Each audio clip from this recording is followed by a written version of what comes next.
નમસ્કાર વિદ્યાર્થી મિત્રો, સ્વાગત છે તમારું એજ્યુકેશન સપોર્ટની અંદર. તો વિદ્યાર્થી મિત્રો, આજના દિવસની અંદર આપણે જોશું ધોરણ 8 NMMS એક્ઝામના IMP પ્રશ્નો, ઇમ્પોર્ટન્ટ પ્રશ્નોની આપણે આજના દિવસની અંદર ચર્ચા કરીશું આ વિડીયોની અંદર.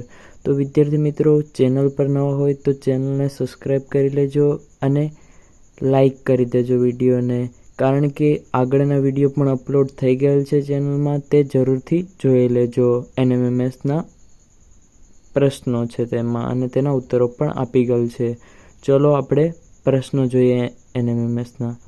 પહેલો પ્રશ્ન, પર્યાવરણથી બચવા માટે પૃથ્વી સંમેલન કયા દેશમાં યોજાયું હતું? તો પહેલાનો જવાબ આવે છે બ્રાઝિલ. બ્રાઝિલમાં છે ને પહેલું થયું હતું. બીજો પ્રશ્ન જોઈએ. હોદ્દાની રૂએ રાજ્યસભામાં સભાપતિ કોણ હોય છે? તો હોદ્દાની રૂએ રાજ્યસભામાં ઉપરાષ્ટ્રપતિ છે તે રાજ્યસભામાં સભાપતિ હોય છે. ત્રીજો પ્રશ્ન જોઈએ. રાષ્ટ્રપતિ રાજ્યસભામાં કેટલા સભ્યોની નિમણૂક કરે છે? તો આમાં રાષ્ટ્રપતિ છે ને તે 12 સભ્યોની રચના કરે છે, તેમાં નિમણૂક કરે છે. નીચેનામાંથી કયા શહેરનો સમાવેશ દક્ષિણ ભારતના સ્વાતંત્ર્ય સંગ્રામમાં કેન્દ્રમાં થયો નથી? નીચેનામાંથી કયો થયો નથી? તો તે ધ્યાન રાખવું, થયો છે અને કયો નથી થયો. તો આમાં હવે નસીરાબાદ. પાંચમો પ્રશ્ન જોઈએ. નાના સાહેબે કયા શહેરમાં સ્વાતંત્ર્ય સંગ્રામની આગેવાની લીધી હતી? તો વિદ્યાર્થી મિત્રો, આનો જવાબ આવે છે કાનપુર, બી. નાના સાહેબે કાનપુર શહેરમાં સ્વાતંત્ર્ય સંગ્રામની આગેવાની લીધી હતી. છઠ્ઠો પ્રશ્ન જોઈએ. ગુજરાતમાં કયા સ્વાતંત્ર્ય સેનાની અંદમાન મોકલ્યા હતા? કોને અંદમાન મોકલ્યા હતા સેનાને? તો ગણપતદાસ પટેલને મોકલ્યા હતા અંદમાન. ઓકે. સાતમો પ્રશ્ન જોઈએ. ગુજરાતમાં લોકસભાની કેટલી બેઠકો છે? IMP પ્રશ્નો છે અને આગળના NMMS પરીક્ષામાં પૂછાયેલ પ્રશ્ન છે.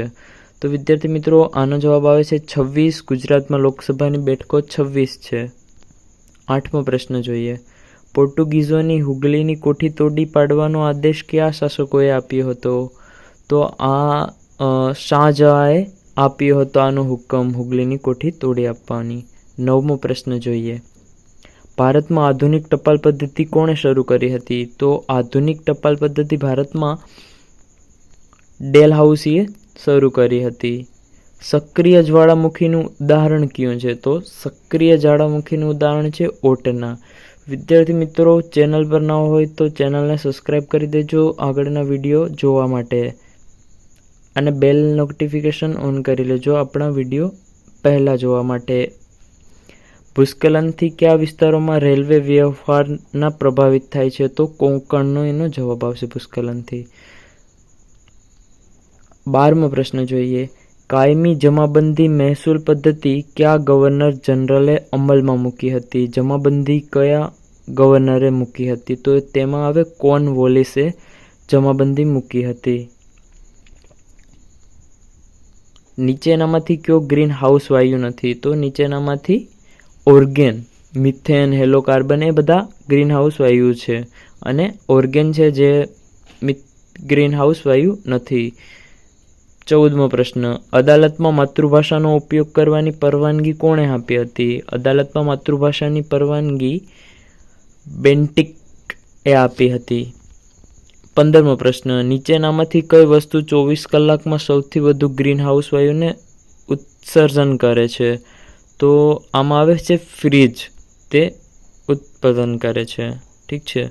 રાજ્યમાં વટહુકમ કોણ બહાર પાડે છે? તો વટહુકમ રાજ્યપાલ બહાર પાડે છે બધાનો. 17મો પ્રશ્ન. હિતોપદેશ વાર્તા સંગ્રહ કોણે લખ્યો? તો ઇમ્પોર્ટન્ટ પ્રશ્ન છે. તો હિતોપદેશ નારાયણ પંડિતે લખ્યો હતો, તે ધ્યાન રાખજો તમે. નારાયણ પંડિતે હિતોપદેશ વાર્તા સંગ્રહ લખ્યો હતો. 18મો પ્રશ્ન. મકરવૃત પર સૌથી લાંબો દિવસ કયો છે? તો મકરવૃત પર સૌથી લાંબો દિવસ છે 22 ડિસેમ્બર, તે લાંબો દિવસ છે મકરવૃત પર. 19મો પ્રશ્ન. ધારાપુરીની ગુફાઓ કયા શાસકો સમયમાં નિર્માણ પામી હતી? તો ધારાપુરીની પુલકેશી II, ધ્યાન રાખજો, પુલકેશી II કરી હતી ધારાપુરીની ગુફાઓનું નિર્માણ પામી હતી. તો તે ધારાપુરી નિર્માણમાં પુલકેશીએ કરી હતી, બીજાએ.